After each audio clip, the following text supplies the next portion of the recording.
Hi friends, grammatical errors के questions 2014 तक के हमने कंप्लीट कर लिए थे। 2021 से लेकर के 14 तक के हम कंप्लीट कर चुके हैं। अब हमारे बच रहे हैं 2013, 2012, 11 और 10 के 4 साल के और हैं, जिन्हें हम आज कंप्लीट कर लेंगे। ग्रामेटिकल एरर्स वाले क्वेश्चंस, फिर हम फिल इन द ब्लैंक्स के क्वेश्चंस और हम सेंटेंस इंप्रूवमेंट वाले क्वेश्चंस है वो हम उन्हें कंप्लीट करेंगे। ठीक है। जैसे ही ये कंप्लीट हो जाएगा, ग्रामेटिकल एरर्स यहाँ पे कंप्लीट होते हैं, उसके बाद मैं कोशिश करूंगा CHSL वाले जो क्वेश्चंस है वो आपके क्या बने हैं उनके ऊपर, और जो MTS के पेपर में आते हैं या CPO के एग्जाम में जो क्वेश्चंस बने हैं उनको हम डिस्कस करेंगे। क्लियर है?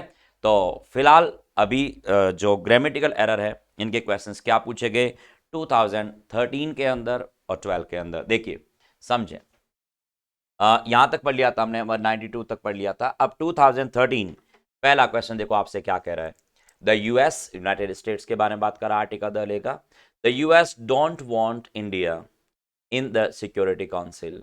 आपके सिक्योरिटी काउंसिल में यूएस नहीं चाहता कि इंडिया भी उसमें क्या बन पाए, उसका सदस्य बन पाए। तो क्या कहोगे?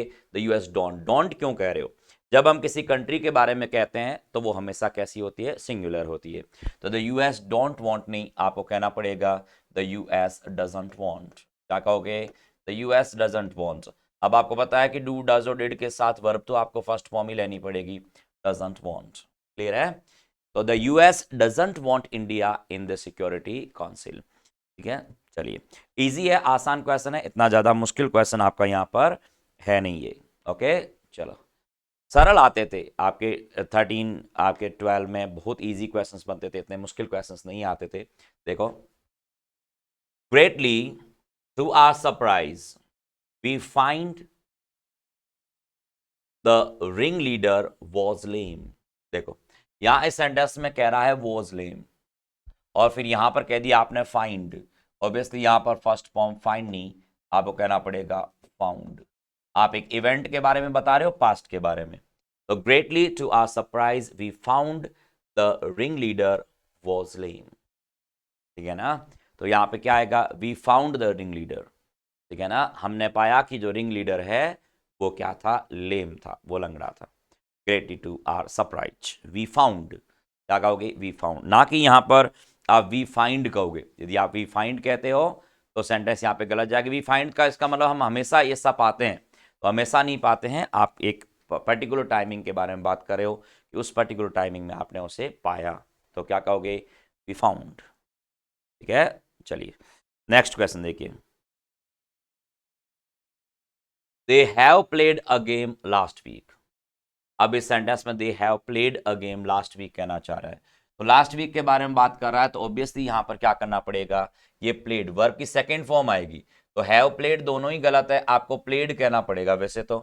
लेकिन अब इस सेंटेंस में ऐसा है नहीं, तो हमें हैव को हटाना पड़ जाएगा और सिर्फ क्या आएगा? प्लेड। दे प्लेड, आपको पास्ट का सिंपल टेंस है वो कहना पड़ेगा। ऐसा, हालांकि ये क्वेश्चन इस तरीके से बनता नहीं है, बोनस आप इसके लिए जा सकते हो क्वेश्चन के लिए, लेकिन आपको एग्जाम में यही करना है कि चलो वहां पे सेकंड फॉर्म, आप थर्ड फॉर्म दे रखी है, तो आपने यहाँ पर हैव को हटा करके हटा दीजिएगा, तो अपने आप ही वो सेकंड फॉर्म के रूप में काम आएगी। यदि वहां पे प्लेड की जगह यदि टेकन वगैरह होता थर्ड फॉर्म, तो ऐसा हम नहीं कर पाते। सेकंड फॉर्म और थर्ड फॉर्म दोनों सेम होती है, उस कंडीशन में ऐसा हम कर सकते हैं, हालांकि ऐसा करना भी गलत होता है, क्योंकि हमें ऑप्शन में सेकंड फॉर्म लेनी पड़ती है, दोनों ऑप्शन साथ में होना चाहिए। तो ऐसे आप बोनस के लिए जा सकते हो, लेकिन आपको आंसर एग्जाम में क्या लगाना है? एग्जाम में आपको यह देखना है कि जब इस तरह के क्वेश्चन आपको दे दे, कंट्रोवर्शियल क्वेश्चन आपको बना दे, उस कंडीशन में जब देखना है तो इसको आप सेकंड फॉर्म मान लीजिए, फिर ठीक है, अपने आप ही है वहां पर हट जाएगा।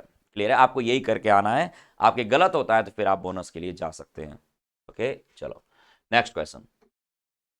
आई whistled thrice with full might and raise my arms towards the sky. I whistled thrice with full might and raise। अब यहां पे whistled तो आपने past tense कह दिया और raise आपने verb की फर्स्ट फॉर्म कह दी, तो ऑब्वियसली आपको सेंटेंस में टेंस का कोलोकेशन बिठाना पड़ेगा। आपने जब पहले लिखा है एंड के पहले आप पास्ट टेंस ले रहे हो whistled, तो एंड के बाद भी वर्ब की सेकंड वाली फॉर्म आएगी raised। क्या कहोगे? raised। Raised my arms, arms उठाना, ठीक है ना? टुवार्ड्स द स्काई, स्काई की तरफ, आसमान की तरफ आप कह रहे हो कि मैंने आर्म्स उठाए, मैंने अपने आर्म से वो उठाए, ये कहना चाह रहा है। तो क्या कहोगे? I whistled thrice with full might, full might मतलब फुल फोर्स, ठीक है ना, and raised my arms towards the sky. Okay, चलें question number 197। During the last few years the company works hard to modernize its image। अब during the last few years कहना चाह रहे हो। अब यदि फास्ट लास्ट फ्यू years कहना चाह रहे हो तो फिर इस सेंटेंस के अंदर वर्क्स प्रेजेंट का सिंपल कैसे कहोगे? जब आपने टाइमिंग दे दिया कि during the last few years, पिछले कुछ सालों के दौरान ऐसा हुआ है, तो कंपनी वर्क्स थोड़ी कहोगे, द कंपनी क्या कहोगे? Have been working. क्या कहोगे?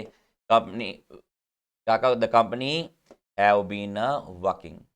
Yes, the company have been ही has been working, sorry, company have been नहीं बल्कि हमें कहना पड़ेगा has been working. The company has been working, या आप कहोगे द कंपनी हैज वर्कड। आप प्रेजेंट परफेक्ट टेंस भी कह सकते हो, परफेक्ट कॉन्टिन्यूअस टेंस भी कह सकते हो।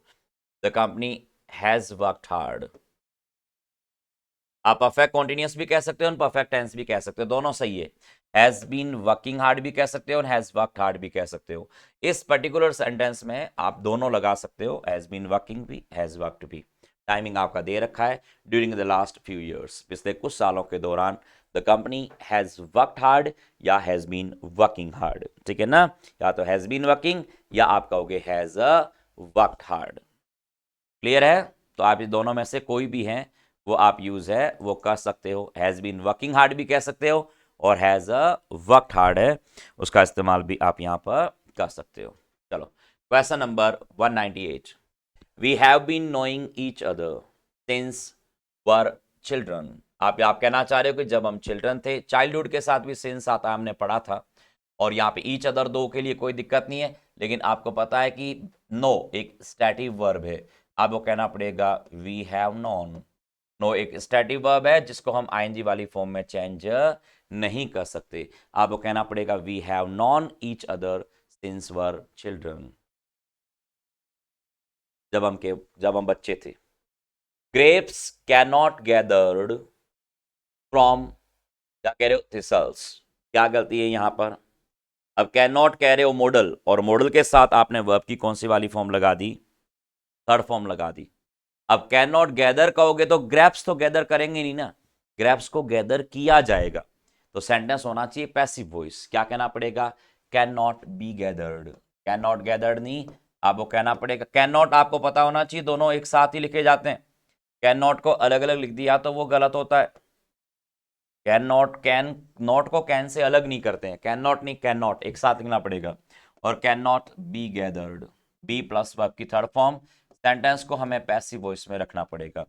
Can not be gathered, grapes can not be gathered. Can gather कहोगे तो वो सब्जेक्ट बन जाएगा ग्रेप्स, और ग्रेप्स यहां पर ऑब्जेक्ट बनाना पड़ेगा, तो grapes can not be gathered.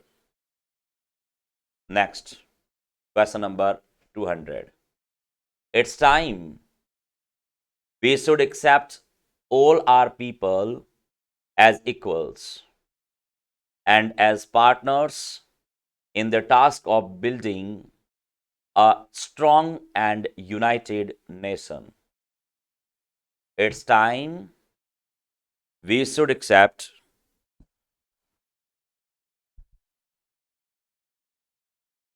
all our people as equals. अब आपको ये पता होना चाहिए कि it's time, it's high time और इट्स अबाउट टाइम के बाद टेंस पास्ट आता है, तो यहां पर शुड एक्सेप्ट कह दिया। हालांकि मॉडल जो है यहां पे वुड और कुड होता तो उस कंडीशन में तो ये करेक्ट बैठ जाता, लेकिन यदि आप शुड कह रहे हो तो ये सेंटेंस है ये बिल्कुल गलत जाएगा आपका।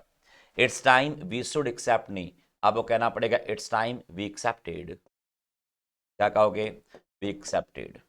It's time, it's high time और इट्स अबाउट टाइम के बाद टू आने पर वर्ब की फर्स्ट फॉर्म, जबकि कोई भी दूसरा सब्जेक्ट आता है तो हमें वर्ब की सेकंड फॉर्म लगानी होती है। यदि यहाँ पे वुड होता तो वुड एक्सेप्ट होता तो करेक्ट हो जाता, कुड एक्सपेक्ट होता तो भी करेक्ट हो जाता, लेकिन शुड एक्सेप्ट नहीं होगा क्योंकि वो प्रेजेंट सेंस के लिए इस्तेमाल किया जाता है, तो शुड एक्सेप्ट यहां कर दिया तो गलत होगा। इट्स टाइम वी एक्सेप्टेड या वी कुड एक्सेप्ट या वी वुड एक्सेप्ट, आप कह सकते हो all our people as equals, ठीक है ना, and as partners in the task of building a strong and united nation. Clear है? चलिए, तो ये थे आपके 2013 के प्री में आने वाले क्वेश्चंस। अब देखते हैं हम 2013 मेंस के क्वेश्चंस क्या बनाए गए और क्या क्वेश्चन किया गया था, समझते हैं। देखो इसे। हाँ, question number first, if you here engaged tone replace the receiver and dial again. If you hear engaged tone, replace the receiver and dial again. If you hear, यहां पे hear कहना चाह रहे हो, hear कैसे कहोगे?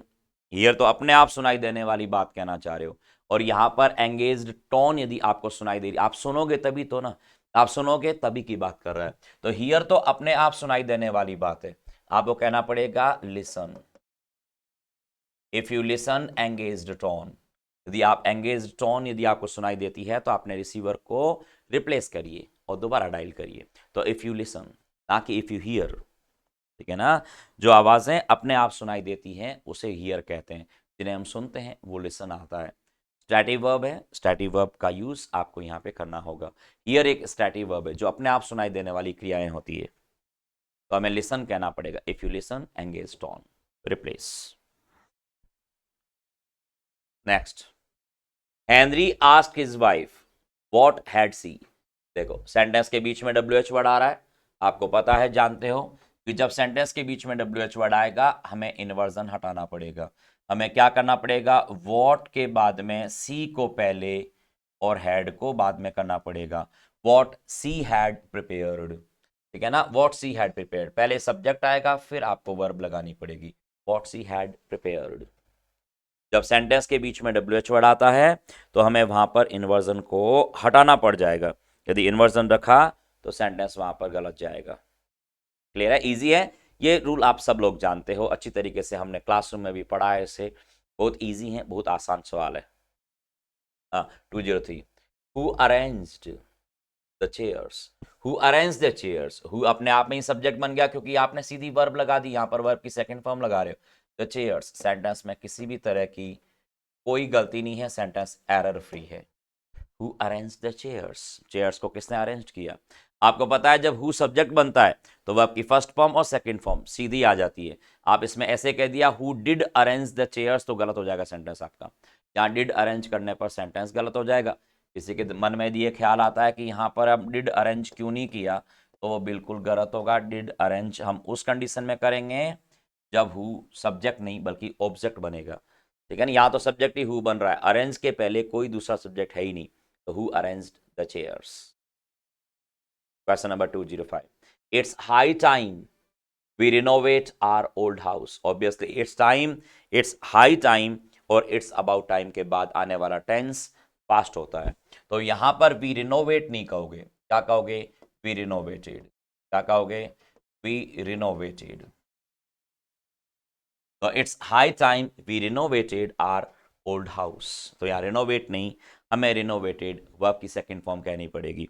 ध्यान रहे, it's time, it's high time और इट्स अबाउट टाइम के साथ पास्ट सिंपल टेंस का इस्तेमाल होता है हाइपोथेटिकल एक्सप्रेशन से, ठीक है ना। जबकि this is the first time, this is the second time, this is the third time, उनके बाद प्रेजेंट के परफेक्ट टेंस का इस्तेमाल किया जाता है। ओके, चले question number 205, how long it takes to travel from Chennai to Trichy by train? How long it takes? How long it takes कहोगे या सेंटेंस इंटरोगेटिव बनाते हैं।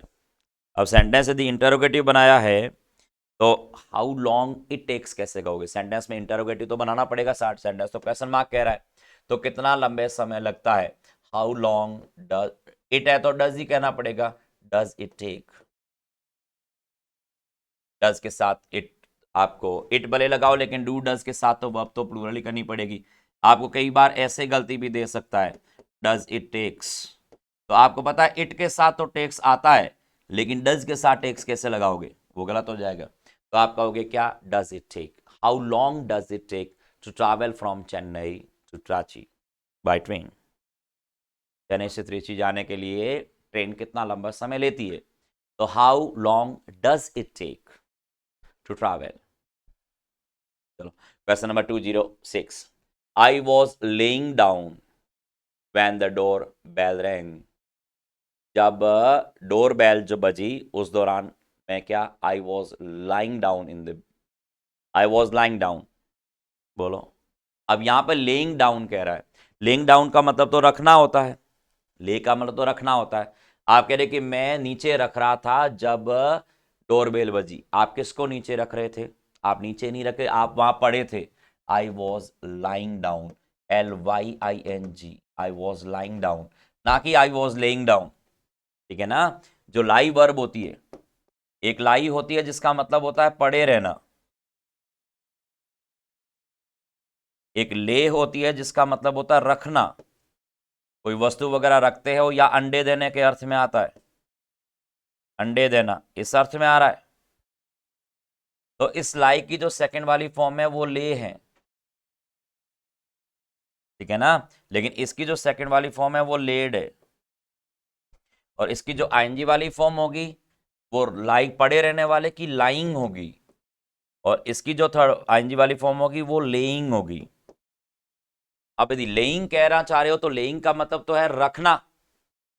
एक लाई होता है झूठ बोलना, LIY लाई वाला झूठ, उसकी लाई की सेकंड वाली फॉर्म लाइड होती है। वो लाई जो है झूठ बोलने वाला, उसकी सेकंड वाली फॉर्म क्या होती है? लाई होती है।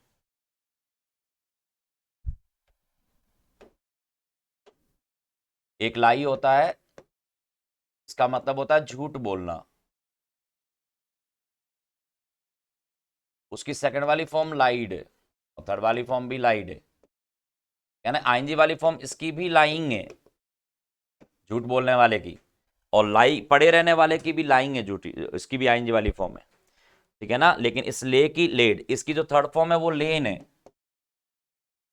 इसकी थर्ड वाली फॉर्म भी लेड है। ठीक है ना? तो लाइन, अब आपको कौन सी वाली फॉर्म कर दी इसने कि I was laying down when the door bell rang, जब डोर बेल बजी उस दौरान मैं क्या करा था? पड़ा हुआ था, ये कहना चाह रहे थे। आई वॉज लाइंग डाउन, तो यहां लेइंग डाउन नहीं, लाइंग डाउन, LYING आएगा, लाइंग डाउन, ये लाई पड़े रहने वाले की, बैठे रहना कहीं पर निकम में बैठे रहना, लाइंग लेइंग डाउन।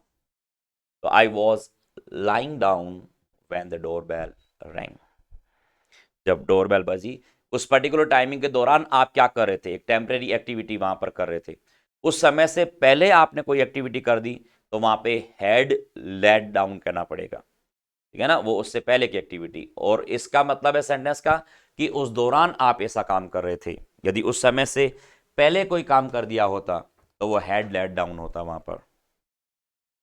चलिए next question number 207, water contamination has become more serious since chemists have begun to use new substances। देखो सेंटेंस के अंदर यहां कहना चाह रहे कि वाटर कंटामिनेशन, प्रदूषण को कहते हैं, जो वाटर प्रदूषण के बारे में बात करना चाह रहे हो, has become more serious since. अब आप कह रहे हो केमिस्ट हैव बिगन, यहां आपको एक बात पता होनी चाहिए कि सिंस के बाद में आपने प्रेजेंट परफेक्ट लगा दिया, पहले भी प्रेजेंट परफेक्ट लगा दिया। आपको पता है सिंस के बाद में प्रेजेंट परफेक्ट नहीं, पास्ट का सिंपल टेंस लिखना पड़ेगा, बिगन। बिगन कौन सा? BEGAN, IN तो फर्स्ट फॉर्म होती है, IN फर्स्ट फॉर्म होती है, सेकंड वाली फॉर्म AN, और थर्ड वाली फॉर्म BEGUN। तो आपको यहां पे सेकंड फॉर्म का इस्तेमाल करना पड़ेगा, बिगन। तो क्या कहो? Chemist began to use new substances. तो सिंस केमिस्ट क्या करोगे? Began to use new substances, water contamination has become more serious. ठीक है ना?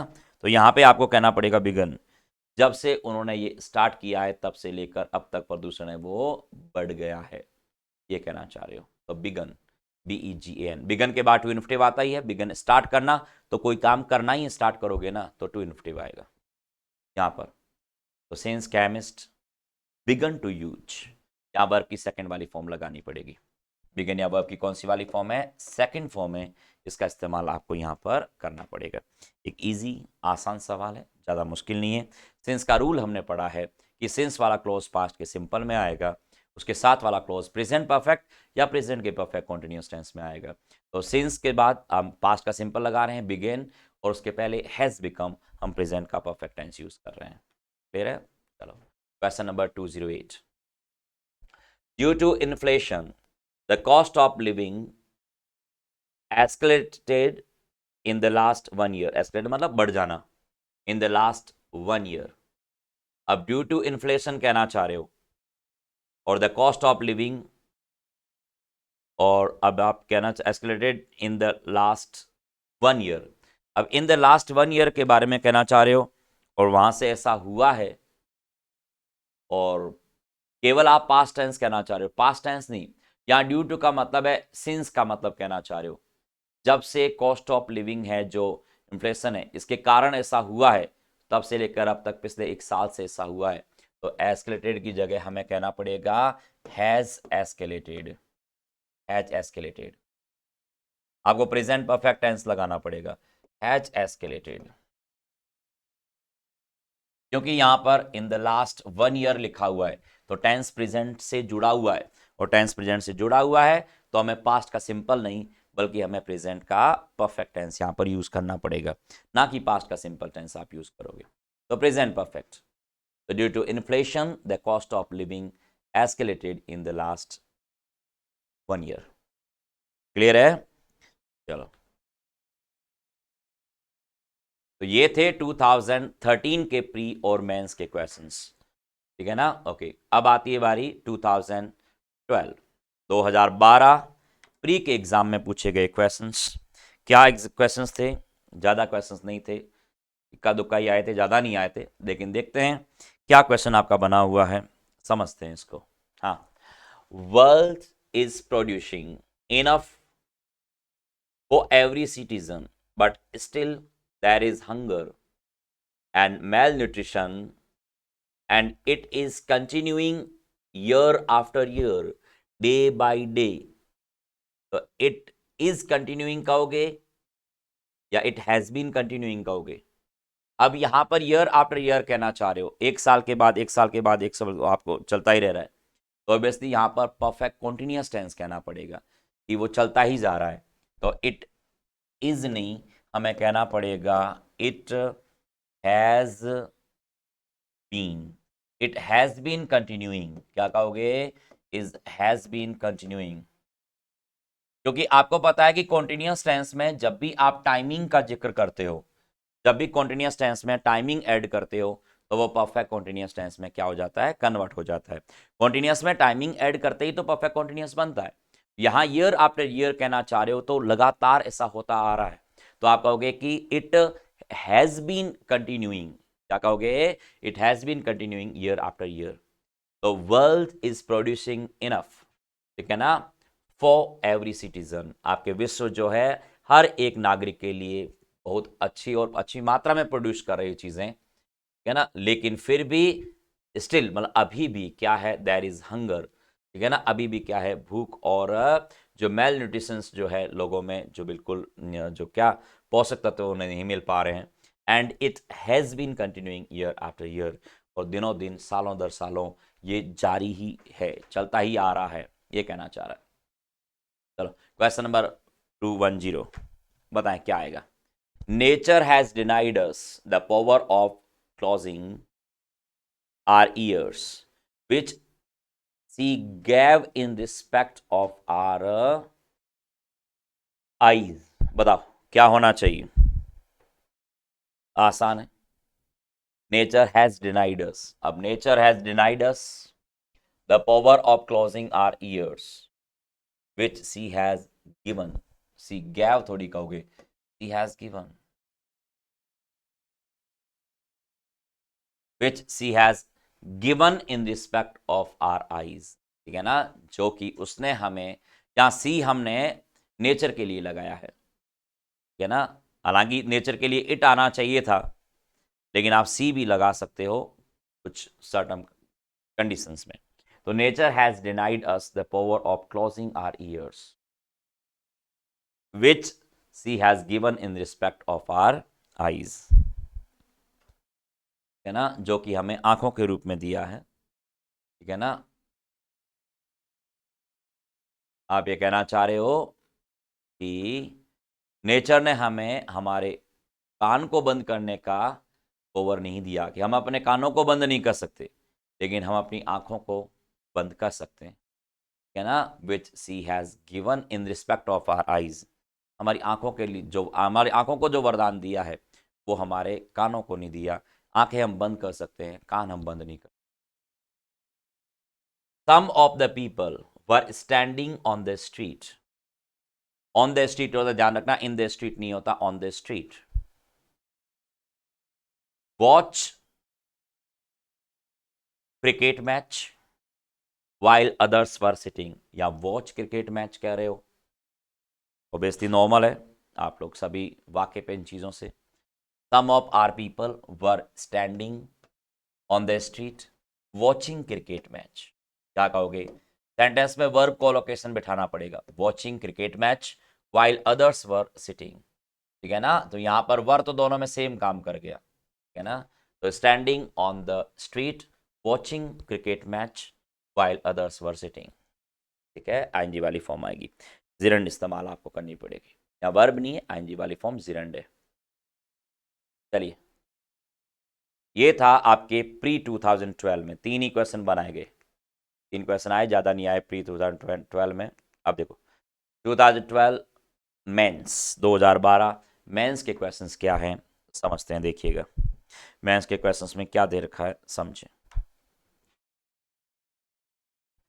He served as president of the Lions Club since 15 years.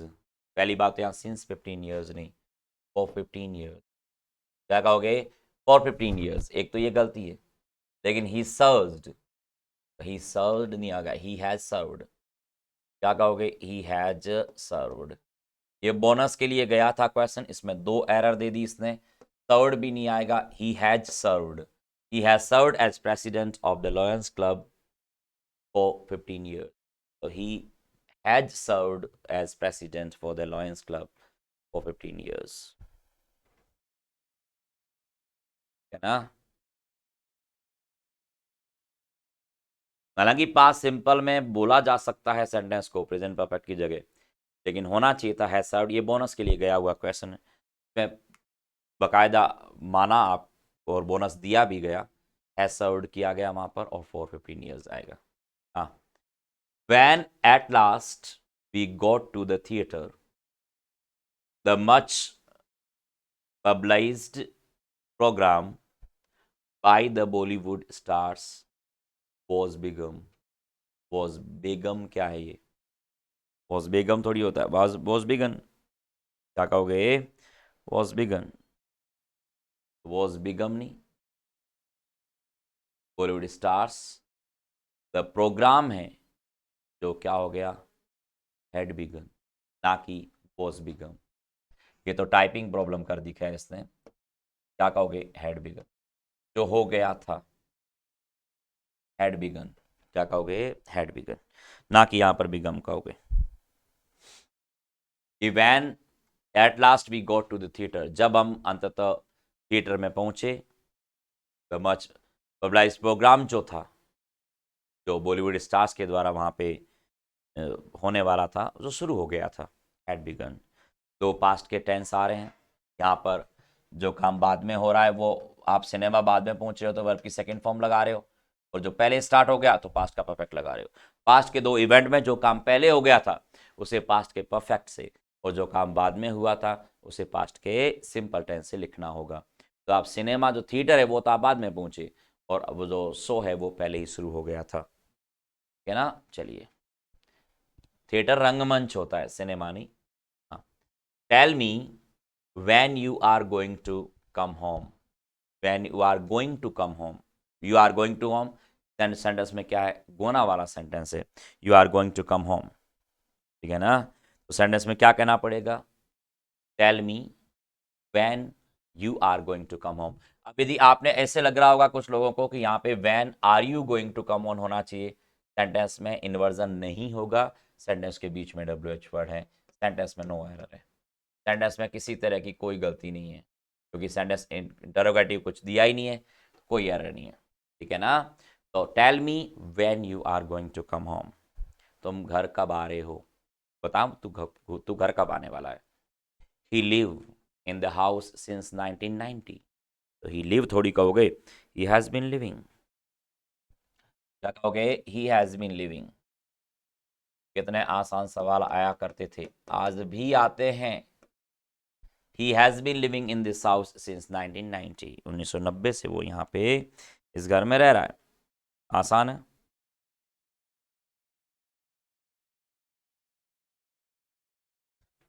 I have to regretfully decline your offer, regretfully decline your offer, offer को decline करते हो, ठीक है, no error, sentence में किसी तरह की कोई गलती नहीं, आप डिक्लाइन कर सकते हो, ऑफर को डिक्लाइन किया जा सकता है, ऑफ डिक्लाइन का मतलब टालना होता है, आपके पास कोई ऑफर आया उसको आपने ठुकरा दिया, यू हैव टू डिक्लाइन, आप डिक्लाइन रिग्रेटफुली आप ऐसे भी कह सकते थे, और आप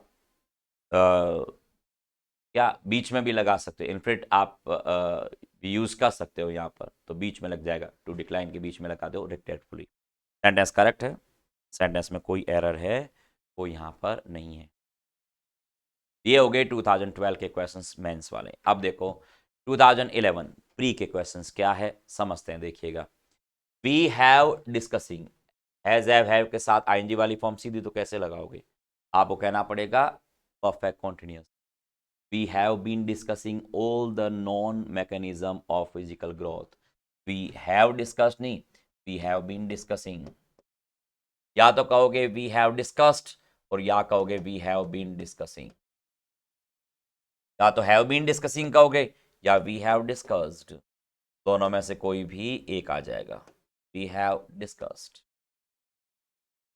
है ना, वी हैव डिस्कस्ड, ठीक है, या तो कहोगे वी हैव बीन डिस्कसिंग या कहोगे we have discussed all the known mechanism of physical growth, या तो हैव बीन डिस्कसिंग आएगा या वी हैव डिस्कस्ड आएगा, लेकिन वी हैव डिस्कसिंग तो कैसे कहोगे, हैज हैव हैड के साथ आईएनजी वाली फॉर्म लगाने से पहले BWN बीन वर्ब का इस्तेमाल करना जरूरी होगा, तभी आप इसे यूज कर सकते हो, अन्यथा ये गलत होंगे।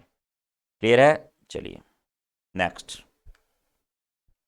हाँ, the vaccine which hit the Indian market is dogged by controversy, अब इज डोड कहोगे, या तो द वैक्सीन व्हेन हिट आप कह रहे हो, वर्ब की सेकंड फॉर्म लगा रहे हो, और इज डोज्ड कह रहे हो, क्या कहोगे, was dogged by controversy, past tense आएगा। The vaccine, when hit the Indian market, was dosed by controversy, ना कि is dosed. When I went there, जब मैं वहां गया, Charles is playing a game of chess. Was playing. Charles was playing. Charles यहाँ पर व्यक्ति का नाम है, तो was ही आएगा, वर्ब मत लगा देना। When I went there, जब मैं वहां गया, तो वो क्या कर रहा था, चेस खेल रहा था, चेस का एक गेम खेल रहा था। हाँ, the political candidate talked A gypsy has already been elected to the presidency. आपको पता है ए जिप दे रखा है सेंटेंस में, ए जिप हाइपोथेटिकल एक्सप्रेशन होता है, ए जिप के बाद टेंस प्रेजेंट का परफेक्ट नहीं बल्कि पास्ट का सिंपल या पास्ट का परफेक्ट आता है।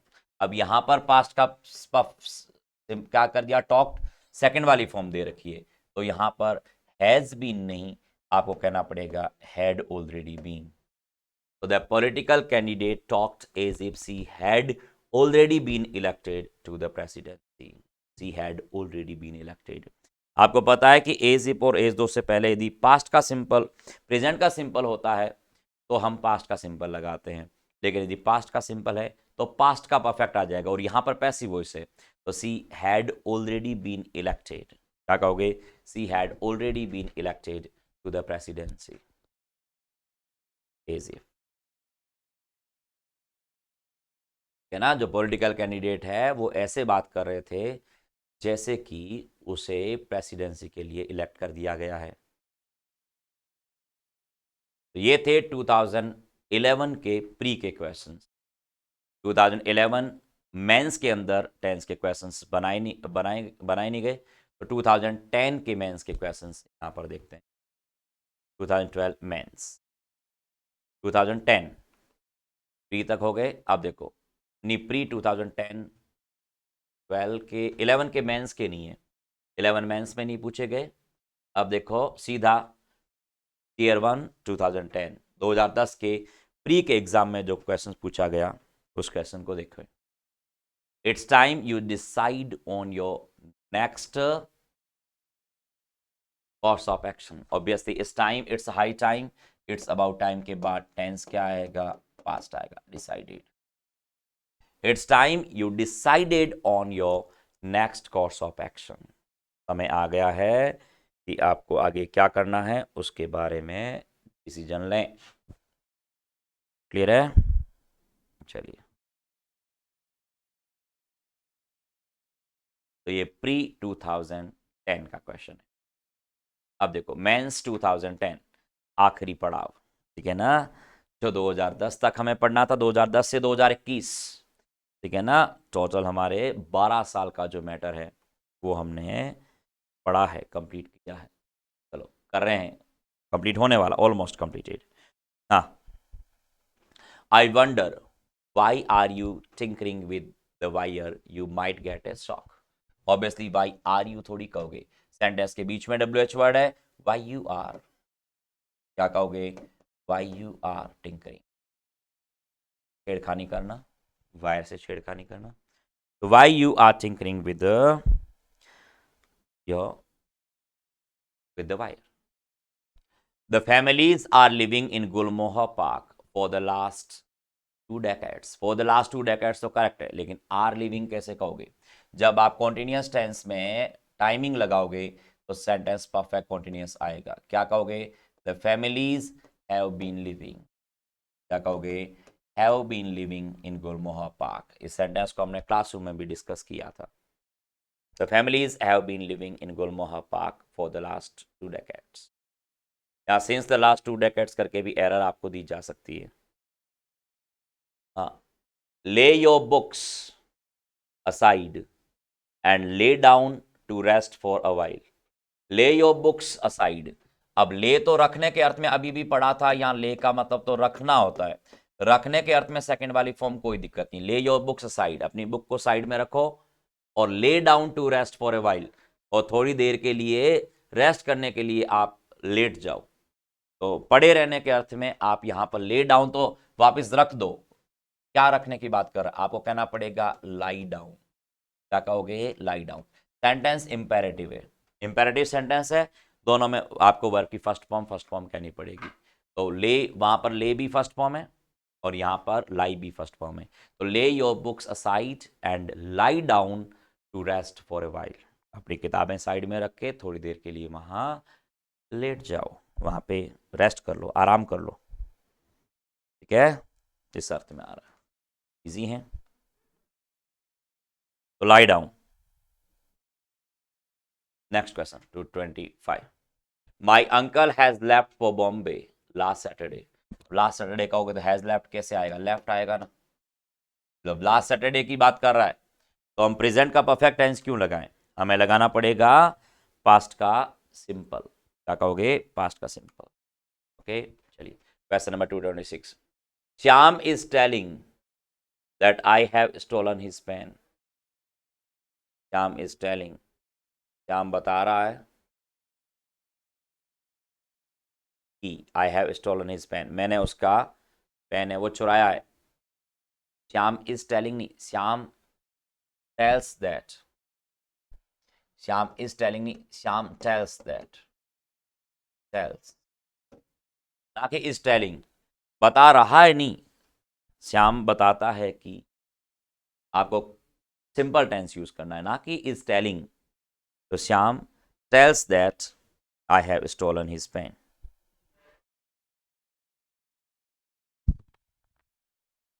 हाँ, the timid creature was driven into a narrow lane where it was slewed by the kidnapper. Slewed थोड़ी कहोगे, स्लेन आएगा। क्या कहना पड़ेगा? स्लेन। स्लेन होता है जान से मारना। वॉज स्ल्यूड नहीं, slain. Slain, slain third form है, जान से मारना।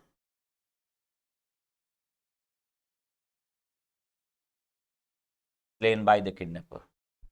The timid creature was driven into a narrow lane where it was slain by the kidnapper. It was slain. क्या कहोगे? Slain, ना कि slew. Slain मतलब जान से मारने को कहते हैं। क्या कहोगे? जान से मारना।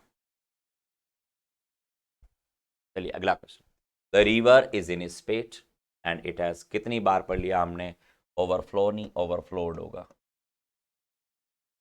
पहले भी आया था ये ओवरफ्लोड, क्योंकि फ्लो तो फ्लो की थर्ड फॉर्म लगानी पड़ेगी। ओवरफ्लोड तो आपकी थर्ड फॉर्म। फ्लोन नहीं कहना, फ्लोन तो उड़ना होता है। तो यहाँ पे ओवर फ्लोन करके भी आपको एरर दी जाती है। तो ओवरफ्लोन नहीं, ओवरफ्लोड। फ्लोन तो फ्लाई की थर्ड फॉर्म होती है, फ्लोन। अगला, I was having a holiday by sea side last summer when I ran into Captain Robinson. Sentence, I was having a holiday by sea side. Sea side के दौरान मैं holiday को enjoy कर रहा था। या आई वॉज हैविंग, यहां पर एंजॉय करने के अर्थ में कहना चाह रहे हो, या enjoy, enjoying. Sentence no error होगा, यहां सेंटेंस में गलती नहीं है। I was having a holiday by sea side, यहां एंजॉय करने का अर्थ, मैं हॉलीडे को एंजॉय कर रहा था। जब हैविंग का अर्थ बदल जाता है उस कंडीशन में हैविंग आप इस्तेमाल कर सकते हो, कोई प्रॉब्लम नहीं है। I was having a holiday by sea side last summer when I ran into Captain Robinson. तो यहां करेक्ट है, यहां किसी भी तरह की कोई प्रॉब्लम नहीं है। ठीक है, चलो। Our Vedas and Upanishads ask us to tread the path of honesty. To tread the path of honesty कहना चाह रहे हो, तो आस्क अस थोड़ी कहा है, हमारे वेदा ने हमें एडवाइस दिया है। एडवाइज्ड अस, या आप कहोगे टोल्ड अस। या तो एडवाइस अस आएगा या टोल्ड अस आएगा, दोनों में से कोई एक आएगा, ना कि आस्क अस। हमसे पूछा थोड़ी है, हमने उन्हें सलाह दी है। उपनिषद और वेद ने हमने क्या किया है? हमको सलाह दी है। ठीक है ना? Our Vedas and Upanishads told us या advised us to tread the path of honesty. ईमानदारी का रास्ता अपनाने की बात है, वो हमें बोली है हमारे वेद और उपनिषद ने। Next, the stranded passengers. Stranded मतलब फंसे हुए। स्ट्रैंडेड का मतलब क्या होता है? फंसे हुए। The stranded passengers have been demanding a huge compensation from the airline company. Has been demanding कह सकते हो, वो डिमांड कर रहे हैं, काफी लंबे समय से डिमांड कर रहे हैं। यहाँ फॉर ए लॉन्ग टाइम कहने की जरूरत नहीं, यहाँ सेंटेंस से सेंस से भी समझ में आ रहा है कि काफी लंबे समय की बात करना चाह रहा है। The stranded passengers have been demanding a huge compensation from the airline company। Airline company से वो क्या कर रहे हैं? जो कंपनसेशन, एक बड़ी जो कंपनसेशन की मांग जो कर रहे हैं, बड़ी जो क्षतिपूर्ति की मांग है वो की जा रही है। सेंटेंस में गलती नहीं है, सेंटेंस आपका करेक्ट है। ठीक है, चलो नेक्स्ट क्वेश्चन की ओर चलते हैं। Question number 232। The victim tried to tell, try अपने बार टू इन्फिनिटी लेता है, tell us what has happened but his words were not audible. यहाँ ट्राइड कहना चाह रहे हो, यहाँ वर नॉट एडिबल है, तो यहाँ हैज कैसे आएगा? What had happened. क्या कहोगे? What had happened. What had happened. The victim tried to tell us what had happened but his words were not audible. विक्टिम कोशिश कर रहा था हमसे बताने की कि क्या हुआ है, लेकिन उसके शब्द है वो सुनाई नहीं दे पा रहे थे. हाँ. He had no right to attend this meeting since he has not been invited for the same. क्योंकि उसे इनवाइट नहीं किया गया. तो he had no right. He had no right to attend this meeting. अब this meeting के बारे में भी बात कर रहे हो और had no right की बात कर रहे हो, और since he has not been invited, आखिर उसे इनवाइट नहीं किया गया है इस कारण से. यहां since तब से नहीं है, यहां since का मतलब है ड्यू टू या बिकॉज ऑफ के अर्थ में आ रहा है. तो यहां पे he had no right नहीं, he has no right. आप कहोगे he has no right to attend this meeting. उसे इस मीटिंग को अटेंड करने के राइट नहीं है क्योंकि उसे इनवाइट नहीं किया गया है. ठीक है ना. एक बात ध्यान रखना, इनवाइटेड के साथ में टू आता है, लेकिन यहां इनवाइटेड पैसिव वॉइस में लिखा हुआ है, तो फॉर द सेम, इसमें कोई ये फॉर द सेम लिखा हुआ है, इस वजह से फॉर आ रहा है. बाकी इनवाइटेड टू द फंक्शन होता है, इनवाइटेड टू द पार्टी होता है. ठीक है ना, इनवाइटेड टू द पार्टी. ठीक है ना, जबकि आपने ऐसे कहना पड़ेगा he invited me to the party. उसने मुझे पार्टी में इनवाइट किया, तो टू, इनवाइटेड के बाद टू आता है, फॉर नहीं. लेकिन यहां पर ठीक है, यहां फॉर द सेम में कोई प्रॉब्लम नहीं है. Question number 234. A dog perched on a near tree. Teach the ants danger and dropped. यहां पर्स्ड कहना चाह रहे हो, यहां ड्रॉप्ड कहना चाह रहे हो, और यहां सीज कर दिया. सीज थोड़ी आएगा, सो क्या कहोगे, सो वर्ब की सेकंड फॉर्म. यहां पर ये जो क्वेश्चन है ना, ये काफी पूछा जाता है. आपने ऑब्जर्व करोगे तो कितने सारे क्वेश्चन हमने करे हैं जहां पर पास्ट टेंस का आपस में कोलोकेशन बनाया. 3 क्लोज में, 2 क्लोज में पास्ट का सिंपल, और एक में आपको कोई ना कोई प्रेजेंट परफेक्ट या प्रेजेंट सिंपल आपको दे देगा. तो वहां पर भी आपको पास्ट का सिंपल करना है. ठीक है ना. तो पर्स्ड, ड्रॉप्ड, और यहां पे आपको कहना पड़ेगा सो. क्या कहोगे, सो. Next question.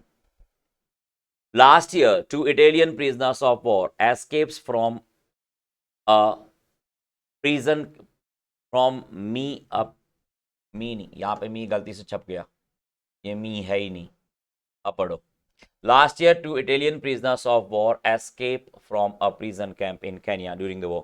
ये सेंटेंस हमने क्लासरूम में भी पढ़ा है. एस्केप नहीं, एस्केप्ड. क्या कहोगे, एस्केप्ड. क्योंकि पिछले ईयर के बारे में बात कर रहे हो. पिछले साल 2 Italian prisoners of war escaped from a prison camp in Kenya during the war. क्या कहोगे यहां पर, from, escaped from, ना कि escape. तो 235 मेंस 2010 के क्वेश्चंस. Okay, complete. हाँ, तो यहां पर 2010 तक का मैटर है वो हमारा कंप्लीट होता है. क्लियर है. तो हमने सिलसिला शुरू किया था टेंस का, और टेंस टॉपिक के प्रीवियस ईयर क्वेश्चंस 2021 से लेकर के 2010 तक के. ठीक है ना. पिछले 12 साल के जो क्वेश्चंस है टेंस टॉपिक से आने वाले सीजीएल प्री और सीजीएल मेंस, ठीक है ना, उनके सारे क्वेश्चंस है वो हम कंप्लीट कर चुके हैं, जो ग्रामेटिकल एरर से बने थे, जो स्पोर्टिंग एरर से बने थे. अब नेक्स्ट जो हमारा पार्ट होगा वो फिल इन द ब्लैंक्स वाले क्वेश्चंस और सेंटेंस इंप्रूवमेंट वाले क्वेश्चंस है, उनके ऊपर हम बात करेंगे. क्लियर है. ओके, चलिए. और वीडियोस को ज़्यादा से ज़्यादा अपने दोस्तों के साथ शेयर करिएगा. ओके, चैनल को अभी तक सब्सक्राइब आपने नहीं किया है तो वो करना ना भूलें. Okay, bye bye.